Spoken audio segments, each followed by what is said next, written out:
just in. Gilbert Arenas was on his own podcast, right, Rob G? Yes, the No Chill Pod. Yeah, and we talked earlier about how the level of disrespect that a lot of people, Charles Barkley, there was an anonymous executive in the league who said KD burns down your whole franchise, that the level of disrespect for KD is getting out of hand, and it's just gone awry. Well, it's been that way for Giannis, too, and I don't know, maybe some people might say it's worse. Like, people really don't give Giannis the respect that he deserves. We saw J.J. Redick, remember when on his podcast with Joel Embiid, leave Giannis out of the top 3? Yep. We've heard from KD, we're talking about him, at least allegedly has said things like, don't ever compare Giannis to me, like implying that dude ain't got half the skills I got. Yeah, James Harden saying, I wish I could just run and jump and score, and unlike that, I got to, play basketball. You had Andre Iguodala say that Rasheed Wallace would be better than Giannis if they played in today's era.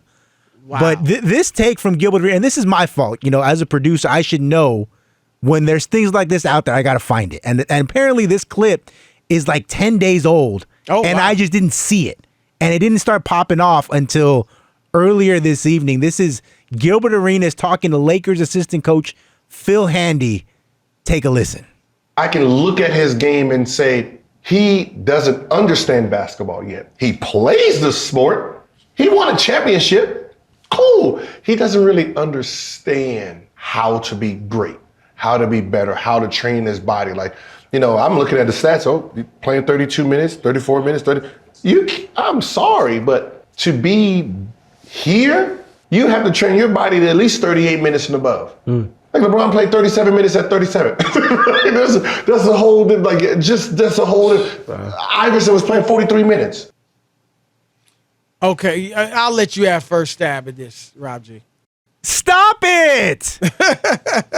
The No Chill Pod has jumped the shark. Like, I know Gilbert Arenas sometimes says things for clicks. I can tell. Like, he's smart enough where I've heard him talk basketball, and he absolutely knows basketball. There's other times where he says things, I'm like, okay, you're saying that because you're trying to cut through. I can see the difference. This is beyond anything that even JJ or Iguodala or James Harden has ever said, because now you're not talking about his skill set, which, you and I have talked about. Like, hey, his bag is not as deep as some of the other guys, but he's effective. He's a sledgehammer. He can do whatever the heck he wants to because of his physical abilities. But now you're saying because he can't play 37 minutes a night, then he must not be an elite basketball player, or he must not be the best player in the world. Why? That's like that doesn't make any sense to me. Well, and beyond that, Rob G, is it his choice? Exactly. I think it's the Bucks. And Giannis, for the record, here's some of Giannis's minutes per game throughout his career.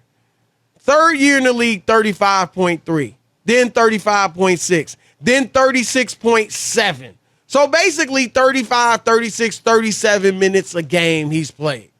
And then under Budenholzer, who came from where? San Antonio, right? Yep. Greg Popovich learned at the feet of Pop. That's when Giannis's minutes started going down because Pop believes in that. Tim Duncan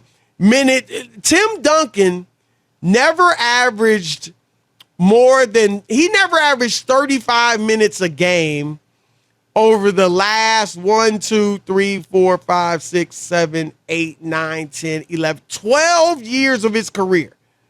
I mean, he only played, 19 years. So after the first 7, Popovich, not Duncan, I'm sure, Popovich began cutting his minutes because he believes in that load management type stuff. So you're right that it's just a ridiculous take anyway. But then when you realize it ain't even his choice, I'm sure Giannis would play 37 minutes. If he went to the coach, actually, I don't know. I would think if he went there and said, look, I want to play 37 minutes, they still might hold him back from doing it to save him from himself. But bottom line is it's not his choice. But Rob G, basketball, and I get skills and all that. Mm-hmm. But basketball, it's not a skills competition. It's not. We're not going to, I mean, you can look at the guys that win the skills competitions at the All-Star game. Who cares? I mean, really, don't nobody care. And then I've compared it. I can't remember who we were talking about. Kyrie yep. and Damian Lillard. Yep. I compared it to rapping. And I am a hip-hop fan who loves dope lyricism. I love wordplay, wordsmiths, Rakim, Nas, that Big L. Like, I love an MC that's a real MC and can put the words together. But at the end of the day, it's about making hit records, okay? And there are a lot of great underground backpack rappers out there that never made a hot record or certainly couldn't make many hot records. Yep. And 50 Cent, let's just keep it, not the greatest rapper in the world by any stretch. But he made some dope songs. He made some hits. Right. A ton of hits. I mean, so at the end of the day, in basketball, it's about production and winning.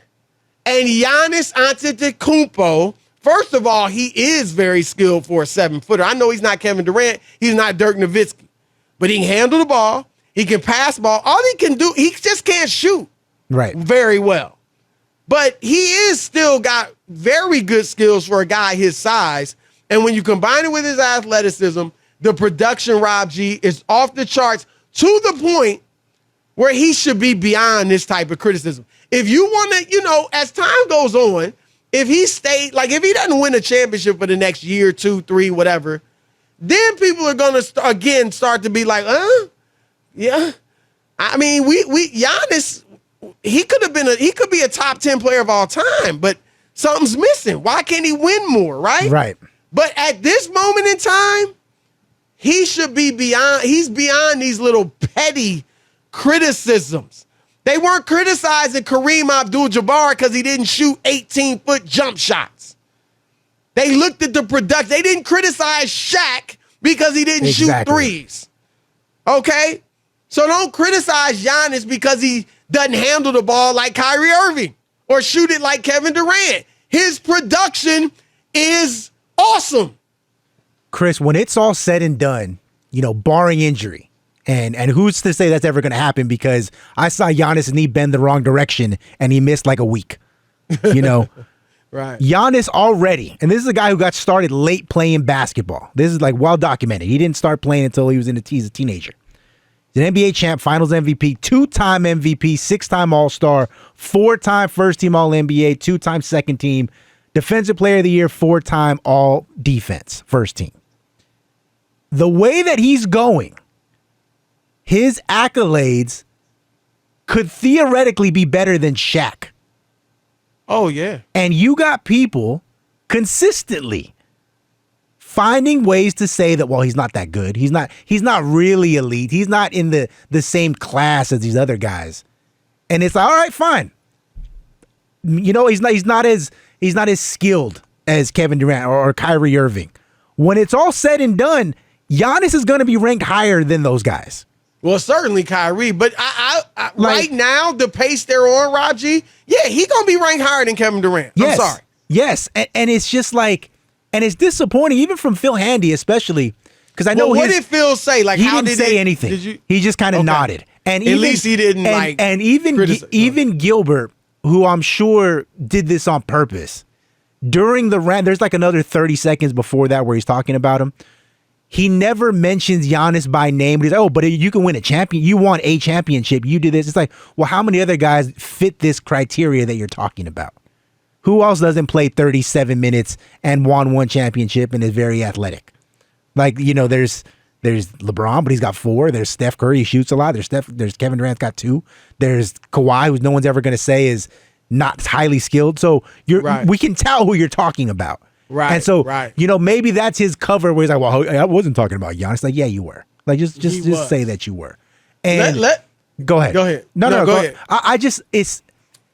it's frustrating to me because the media gets a bad rap for saying, hey, you guys play favorites. You guys are a lot of fanboys. Right. So-and-so likes this guy. You know, Chris is a Jordan guy. He's not giving his respect to LeBron, whatever. And yet you have these guys who are supposed to know more than everyone else. They're supposed to be more experienced in this field, supposed to be more knowledgeable than the rest of us, supposedly. And they continue to spew out things that don't make any sense. Right. Like, right. I don't get that. It makes this business look bad when the guys who are supposed to know more than everyone else say things like this. Right. And again, I'm sorry. I get the skills talk. I get Kyrie's the most skilled player ever to play the game. And? I mean, right. Okay, fine. And it's y'all know I think Kyrie got the best handle ever in the NBA. But I mean, it's make it mean something on the court. And I know he does to a degree. I'm just saying this like love affair, like KD is one of the ringleaders of this, Rob G. Yep. He almost wants you to just focus on his skills. Right. And look at next season. Forget how far they go. Hey, they might go out in the second round. But if his skills were better next season than this year, he wants you to celebrate. Yes. Look at the handle he added. I don't care. Get to the finals. Right. All right? Come on.